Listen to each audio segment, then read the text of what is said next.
지금 당신의 마음에 단비가 내립니다. 나의 운명이 바뀌는 시간. 안녕하세요. 관계 단비입니다. 여러분, 기적은 절대 멀리 있지 않습니다. 지금 바로 내 마음속에서부터 시작됩니다. 요즘 저출산이 심각한 문제라고 합니다. 얼마 전 우리가 아이를 낳지 않는 이유라는 제목의 다큐멘터리가 방영되었습니다. 400년 넘게 전통을 이어온 가문이 없어질 위기에 처하고 명절 때 어르신들의 대화의 화제는 단연 자식들에 대한 이야기입니다. 결혼을 하지 않는 자녀들이 대부분이고 결혼을 했더라도 자녀를 낳지 않아 걱정이 한가득입니다. 어떤 어르신들은 3천만 원을 준다고 했더니 손주를 안겨줬다며 젊은 사람들은 돈이면 다 해결된다고 호언장담을 늘어놓기도 합니다. 그만한 지원을 해줄 수 없는 어르신들은 씁쓸한 표정만 짓고 있을 뿐입니다. 방송에서는 수도권에 집중된 청년들이 과도한 경쟁으로 인해 노력과 능력에 비해 삶의 질이 떨어지면서 아이를 낳지 못한다고 분석합니다. 많은 미혼 청년들의 인터뷰 내용 중에 공통점이 있었습니다. 각자가 누리고 싶은 삶과 커리어를 아이로 인해 잃어버리고 싶지 않다는 것입니다. 단도직입적으로 이야기를 하자면 자녀라는 생명보다는 내 삶, 내 생명이 더 소중하다는 것입니다. 다른 나라는 어떨까요? 유대인들의 가족연대는 워낙 많이 들어서 알고 있었지만 최근 한 중동 사람이 말한 가족에 대한 의미를 듣고 저 또한 가족에 대해 돌아볼 수 있는 계기가 되었습니다. 중동 지역에서 가족의 의미는 곧 힘이라고 합니다. 자녀가 많을수록 사회에서 경쟁력이 강해진다는 것입니다. 중동 지역에서는 형제 중 한 사람에게 힘든 일이 생기면 나머지 형제들이 아무런 조건 없이 물심양면 도와서 그 형제를 일으켜 세운다고 합니다. 학교에서도 형제가 많은 아이는 괴롭힘이나 왕따 당할 일이 없고 회사를 세우면 모든 직원, 하다못해 청소부까지도 다 가족, 친척들을 고용해서 함께 일한다는 것입니다. 그로 인해 형제가 없는 사람들은 사회적으로, 경제적으로 상대적인 핸디캡이 많을 수밖에 없기 때문에 자연스럽게 결혼을 하면 아이를 많이 낳는다고 하는 것입니다. 우리나라도 6.25 전쟁 이후 출산율이 급격히 증가하면서 1950년에서 60년 동안 베이비 붐이 일어났습니다. 그래서 우리 부모님 세대들은 대부분이 형제 자매를 5명에서 10명 이상씩도 가지고 있습니다. 그런데 여기서 의문입니다. 중동에서는 자녀의 수가 곧 가족의 힘이고 경쟁력이 된다고 하는데 왜 우리나라 베이비 부머 세대는 가족 간에 연합하는 능력이 이토록 약한 것일까요? 많은 전문가들이 우리 젊은이들이 아이를 낳지 않는 이유가 사회의 잘못이라고 하였지만 그것보다 더 근본적인 이유는 사회가 아닌 가정, 집 안에 있습니다. 지금의 청년 세대들이 우리 부모님 세대에게서 가족의 긍정적인 모습을 보지 못했기 때문입니다.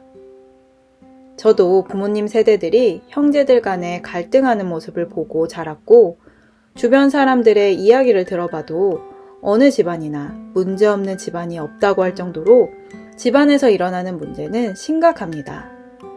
갈등하는 대부분은 돈 문제입니다. 재산이 작다고 다툼이 없는 것이 아닙니다. 그 작은 재산을 나누기 위해 다투는 집안이 수두룩하고 재산이 큰 집안일수록 생사를 걸고 법정 싸움을 벌이기도 합니다. 우리 청년들은 돈이 가족의 사랑보다 더 중요한 분위기 속에서 자랐습니다. 돈 때문에 울고 웃고 피를 나눈 형제들을 남보다 못하게 여기며 미워하는 모습을 그대로 보고 자랐습니다. 물질 만능주의가 뼛속 깊이 스며들어 있습니다. 부모님 세대들은 자신들이 어려서 고생하고 자란 것에 대한 피해의식 때문에 내 자식만은 꽃길을 걷기를 바라는 마음으로 자녀를 양육했습니다.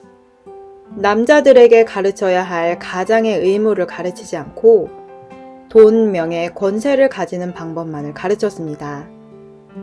여자들에게 자녀의 출산과 육아의 참된 가치를 가르치지 않고 너는 부디 엄마처럼 살지 말라고 가르쳤습니다. 그래서 우리 청년들은 자녀를 위해 헌신한 부모님에 대한 애틋한 마음은 있지만 부모님이 가르쳐 주신 대로 가족보다 부모보다 내 삶을 더 중시하게 되었습니다. 마음으로는 부모님께 효도하고 매달 용돈도 보내드리고 싶지만 현실에서 내 삶이 빠듯하기에 여유 있을 때나 좀 보내드릴까, 내 삶을 희생하면서까지 돈을 쓰는 것이 쉽지 않습니다. 부모님은 그런 자녀들에게 괜찮다, 너희들이나 잘 살아라, 그게 효도다 라고 말씀하시지만 그분들의 뒷모습은 그렇게도 암울하고 씁쓸하고 고독한 것입니다. 저는 결혼 후 5명의 아이를 낳기로 결심하면서 처음에는 저희 부모님께서 가장 걱정을 많이 하셨습니다. 첫 번째 걱정은 어릴 적부터 허약 체질이었던 딸이 보나마나 고생할 것이 뻔했기 때문입니다. 실제로 저는 정말 체력이 약했습니다. 그런 상황 속에서 첫째를 낳는데 초산이 아무리 아프다고 하지만 저는 이렇게 사람이 죽는구나 할 정도로 출산 중에 저의 생명줄을 놓아버렸습니다. 오죽하였으면 저는 이제 하나님께 갑니다. 하나님, 우리 아이는 꼭 살려주세요 하고 기도를 했을 정도였으니까요. 그런데 하나님의 생각은 저와 달라서 그 순간에 하나님의 은혜로 아이가 스스로 밀고 나왔습니다. 아마 자연분만을 해보신 분들은 공감이 되실 것입니다. 내가 힘을 주지 않았는데 속에서부터 아이가 밀고 나오는 강력한 힘. 그래서 나의 의지와 상관없이 마지막 힘이 들어가고 마침내 생명을 출산하게 됩니다. 초산 때 저는 출산의 기쁨보다 고통에 대한 충격이 커서 울음을 터뜨렸습니다. 환난은 거기서 끝이 아니었습니다. 하나님의 은혜로 아이는 무사히 출산했지만 모유가 부족했습니다. 어쩔 수 없이 분유를 먹이는데 그 분유를 먹이는 것조차 체력이 따라주질 않았습니다. 팔에 근육이 얼마나 없는지 10분, 20분 분유를 먹이는 것도 경련이 일어날 만큼 힘이 들어서 팔 밑에 쿠션을 끼워놓고 겨우겨우 먹였습니다. 저희 아이들은 손 타는 일이 없었는데 그 이유는 제가 힘이 딸려서 도저히 아이를 안아줄 수가 없었기 때문입니다. 그런데 저는 자녀 계획을 포기하지 않았고 연년생으로 둘째를 낳았습니다. 상식적으로 생각하자면 저 같은 체력의 사람이 연년생을 키운다는 것은 정신 나간 행동이었습니다. 그렇지만 하나님의 계획은 또 저와 달라서 저는 매일 한계에 부딪히고 때론 좌절하고 울면서 첫째와 둘째를 키웠습니다. 셋째는 둘째와 2살 터울로 낳았습니다. 저는 그때부터 제 몸이 조금씩 달라지고 있음을 느끼게 되었습니다. 그렇게 약했던 체력에 힘이 들어오기 시작하는 것입니다. 엄마의 몸에 힘이 생기면 저절로 생기는 것이 있습니다. 그것은 바로 생명을 키우는 기쁨입니다. 셋째를 낳았을 때 저는 그 즉시 고통을 잊어버릴 정도로 생명에 대한 기쁨으로 충만했습니다. 신생아는 1시간 반에서 2시간에 한 번씩 24시간 내내 수유를 하는데 저는 그 새벽에 아이를 수유하고 기저귀 갈고 아이가 제 품에서 잠들면 너무나 사랑스럽고 너무나 행복해서 힘든 줄도 모르고 밤새 아이를 안고 쪽잠을 잤습니다. 저의 체력은 마치 첫째, 둘째를 키울 동안 힘겹게 모았던 종잣돈이 복리가 되어 불어나는 것처럼 눈에 띄게 좋아지기 시작했습니다. 그래서 넷째를 임신했을 때는 입덧이 끝난 후부터 새벽 4시에 저절로 눈이 떠지고 집안일, 요리, 육아 모든 일들을 거뜬히 해냈습니다. 제가 생각해도 이 몸이 정말 내 몸이 맞나 싶었고 뱃속에 있는 아이가 너무 건강해서 혹시 일시적으로 좋아진 것은 아닐까라는 생각도 했습니다. 그런데 아이를 건강하게 출산하고 기쁨도 2배, 회복도 2배로 빨라지면서 여전히 육아가 행복했고 이제 이 정도면 베테랑 엄마가 된 것 같습니다. 지금은 5째를 임신하고 4명의 아이를 키우면서 제가 다니는 산부인과 의사 선생님께서 25년 동안 의사 생활을 해봤지만 경산일수록 임신 기간 동안에 힘들기 마련인데 저처럼 몸이 멀쩡한 산모는 처음 본다고 할 정도입니다. 이런 모습을 다 지켜보신 저희 부모님은 할 말을 잃으셨고 정말 너처럼 약하디 약했던 애가 어떻게 이렇게 되었는지 신기할 따름이라고 하시는 것입니다. 저희 부모님은 벌써 6명의 손자들에게 둘러싸여 행복해 하시고 손주가 없는 친구분들의 부러움을 한몸에 받고 계십니다. 저는 모든 사람들이 출산을 기피할 때 정신 나간 사람처럼 다산의 길을 택하였습니다. 그리고 그 길은 제 의지가 아닌 하나님께서 가라고 하신 길이었기에 하나님께서 제 길을 책임져 주셨습니다. 제가 5째를 가졌다고 하면 남자분들의 반응은 대부분 남편이 돈을 얼마나 잘 벌길래 라고 하고 여자분들의 반응은 할 말을 잃고 놀라는 반응뿐입니다. 어떤 분은 아이 2을 키우는데도 너무 힘이 들어서 불평이 가득했는데 제 앞에서는 한마디도 못하겠다고 이야기하기도 했습니다. 저는 어떤 분이 계획에 없는 임신을 하고 임신기간 내내 불평을 하는 모습을 보았습니다. 크리스찬이라 아이를 지울 수도 없고 어쩔 수 없이 낳아야 하는데 지금도 이미 2 아이를 키우느라 버거운데 이제 어떻게 하냐며 매일같이 불평을 하는 것입니다. 저는 아이가 뱃속에서 다 듣고 있으니 그런 말씀 그만하시라고 했지만 그 엄마는 기쁜 한숨만 푹푹 내쉴 뿐이었습니다. 그렇게 그분은 출산을 해서 3째 아이가 태어났습니다. 저는 아이를 보기 위해 갔고 천사처럼 자고 있는 아이를 위해 축복으로 기도하였습니다. 아기 엄마는 새벽 수유가 너무 힘들다며 또 불평을 하고 있었습니다. 저는 엄마 태 속에서부터 시작되어 태어나서까지도 엄마에게 좋은 말을 듣지 못하는 이 아이가 너무나 안쓰러워서 일부러 아이에게 칭찬과 축복의 말을 계속 하였습니다. 그러자 그 엄마가 자고 있는 아이 앞에서 저에게 이야기하기를 그렇게 예쁘면 데려가서 3살까지만 좀 키워달라고 농담을 하는 것이었습니다. 저는 아무리 농담이지만 영적으로 바라볼 때에 사람이라는 존재 속에 있는 죄악이 얼마나 잔인할 수 있는지 보게 되었습니다. 뉴스에서 나올 만한 친자식을 학대하고 방치하고 살해하는 사람만이 악마인 것이 아니라 생명을 경시하는 모든 사람들의 속에는 하나님을 대적하고 생명을 버린 마귀가 주인이 되어 그 사람을 조종하고 있는 것입니다. 생명을 멸시하는 마음이 중심에 자리 잡은 상태에서 아이를 키우면 그 아이는 어떻게 자라게 될까요?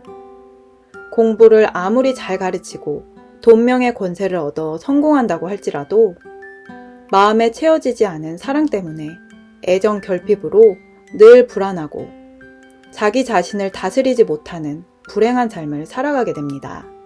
엄마가 아이가 알아듣지 못한다는 이유로 늘 불평을 들으며 자란 그 아이는 크면 클수록 부모님을 힘들게 하는 아이가 되었습니다. 이제는 통잠을 자야 할 시간에 깨어나서 밤새 울어대고 입맛은 까다롭고 한 번 때를 쓰면 그 누구도 꺾지 못하는 고집센 아이가 되었습니다. 아이를 안 낳는 것도 큰 문제이지만 아이를 낳고도 사랑으로 키우지 못하는 것도 큰 문제입니다. 사랑 없이 자란 아이들은 성장하여 또 다른 불안한 가정을 만들게 되기 때문입니다. 그렇다면 이 2 문제를 모두 해결할 수 있는 방법은 무엇일까요? 인간의 지식, 과학, 노력은 늘 한계가 있고 종교는 이미 말과 행동이 다르다는 것을 수도 없이 증명되었기에 사람들에게 동기부여의 힘을 잃은 지도 오래입니다. 그런데 저는 그 해결 방법을 확실하게 말씀드릴 수 있습니다. 저 같은 절대 절망의 사람도 획기적으로 바꿔놓으신 하나님께 그 답이 있습니다. 진짜 신이 인간의 모양으로 이 땅에 오셔서 사람의 속에 잃어버린 생명을 넣어주신다면 가능합니다. 우리가 해결해야 할 문제는 인간성 회복입니다. 인간성 회복을 위해 우리는 도덕, 윤리, 법을 만들고 그것을 지키면 인간성이 좋은 사람이라고 이야기합니다. 그런데 도덕, 윤리, 법을 완벽하게 지킬 수 있는 사람은 이 땅에 존재하지 않습니다. 겉으로는 지키는 듯하게 보일 수도 있고 어느 정도는 지키는 착한 사람들도 물론 존재하지만 그 사람들의 집안에 들어가지 않는 이상 부부가 살아가는 모습, 부모, 자녀의 대화하는 모습을 평생 지켜보지 않는 이상 그 사람에 대해 절대 알 수 없는 것입니다. 인간성은 도덕, 윤리, 법을 지켜서 좋아지는 것이 아니라 사람을 창조하신 하나님께 돌아가야 합니다. 태초에 하나님께서 혼돈하고 공허하고 흑암이 가득한 이 세상, 무질서의 세상, 생명이 전혀 없는 이 세상에 빛으로 세상을 창조하셨습니다. 이 빛은 우리가 생각하는 태양의 빛이 아닌 하나님의 존재에서부터 나오는 생명의 빛, 생명의 에너지입니다. 하나님은 생명의 근원이시기 때문입니다. 그리고 이 생명은 사랑입니다. 하나님은 존재 자체가 사랑으로 이루어지신 분입니다. 그 하나님께서 하나님의 형상과 모양을 닮은 사람을 창조하셨습니다. 최초의 사람은 아담이라는 남자였습니다. 그런데 하나님께서는 사람이 독처하는 것, 즉 혼자 사는 것이 보기 좋지 않다고 하시며 그 남자의 갈빗대를 취하여 살을 붙이시고 여자를 만드셨습니다. 그래서 남자와 여자는 한 몸입니다. 이 기본적인 창조 원리 속에 우리는 사람의 인간성이 첫째는 하나님의 형상과 모양이라는 것을 알 수 있고 둘째로 남자가 먼저 창조되었고 여자는 남자의 속에서 창조하셨다는 질서를 알 수 있게 됩니다. 이 창조 원리와 질서를 알게 되면 남자의 인간성은 하나님의 형상과 모양을 회복하는 것임을 알게 되고 여자의 인간성은 남자의 속에서 온전해짐을 알 수 있습니다. 요즘 같은 시대에서 남녀차별적 발언이 될 것이겠지만 과거에 저도 남녀차별을 극도로 싫어했고 남자들의 잘못된 권위에 저항했던 한 여자입니다. 그런데 저는 한 사람으로서는 내가 왜 태어났는지, 왜 사는지, 나는 죽어서 어떻게 되는지 알고 싶었던 사람이었습니다. 왜냐하면 당시 20대에 사회에 던져진 제 삶은 방황의 연속이었고 불안했고 두려웠고 미움과 분노로 가득 차 있었기 때문입니다. 그러던 중 남자친구의 소개로 사람과 사람 치유센터에 오게 되었고 종교라고 하면 불교 쪽에 가까웠지만 삶은 무신론자였던 제가 이곳에서 진짜 신, 하나님을 만나게 되면서 제 인생이 통째로 반전되었습니다. 하나님은 제 속에 잃어버린 생명을 사랑으로 채워주셨고 제 몸과 마음의 상처를 치유하셨습니다. 사랑이 채워진 사람만이 비로소 사람답게 살 수 있습니다. 사랑은 인간성을 회복하는 유일한 길입니다. 그 사랑을 모든 사람에게 주시기 위해 모든 사람이 알아들을 수 있는 언어로 성경책을 주셨습니다. 성경은 참 신기한 것이 사람이 만든 책과는 다르게 취향, 기질, 성격이 다르고 인종이 다르고 문화가 다르고 자라온 환경이 다 달라도 모든 사람에게 딱 맞게 적용이 된다는 것입니다. 왜냐하면 모든 사람에게는 한 가지를 추구하는 공통점이 있습니다. 그것은 바로 사람은 사랑을 원한다는 것입니다. 사랑 속에 영원한 생명이 있습니다. 모든 사람은 영원한 생명을 원합니다. 영원토록 행복하고 싶은 마음이 있습니다. 사랑하는 사람이 생겼을 때 영원히 사랑해 라는 고백을 하는 것은 인간의 본성에 영원을 사모하는 마음이 들어있기 때문입니다. 사람들은 눈에 보여지는 육체의 수명을 연장하기 위해 과학과 의학을 연구하고 노력하여 100세 시대가 도래하였지만 이제는 오래 사는 것이 고통이 되어 죽지 못해 겨우 살아가는 고독한 노인들이 늘어나고 있습니다. 그러나 하나님께서는 사람이 무슨 노력으로도 얻지 못하는 절대 절망의 삶에서 구원하시기 위해 영원한 생명의 주인이신 예수 그리스도를 이 땅에 보내셨습니다.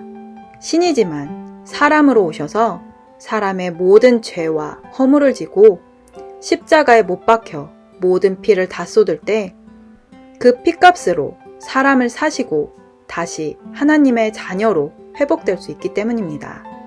요한복음 5장 24절 말씀, 내가 진실로 진실로 너희에게 이르노니 내 말을 듣고 또 나 보내신 이를 믿는 자는 영생을 얻었고 심판에 이르지 아니하나니 사망에서 생명으로 옮겼느니라.